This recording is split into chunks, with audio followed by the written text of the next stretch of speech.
Naghahanap ka ba ng bagsak presyo na smartphone ngayon 2025? Meron akong masasuggest sa inyo. At itong Infinix Hot 60i. Biruin mo, ang presyo lang nito naglalaro sa 4 to 5,000 pesos. At ang pinaka-minimum na storage na pwede ma-offer nito is 256 gigabytes of internal storage.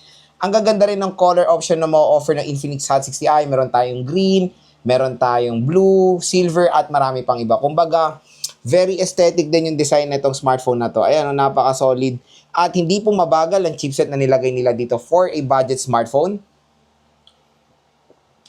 Meron tong chipset na MediaTek Helio G81 Ultimate at kayang-kaya po mag-handle yan ng mga games. Ang ginintas ko to, ayan, nakalaro naman tayo dito ng ML, Honor of Kings, Genshin, COD, at marami pang iba. Napakalaki rin ng screen size sa mo-offer ng Infinix 0.7 inches, HD plus 720p resolution with 120Hz screen refresh rate. Ang laki ng battery niya, 5,160 mAh na removable battery. At itong nakaka-excite, 45 watt fast charging pa itong Infinix Hot 60i.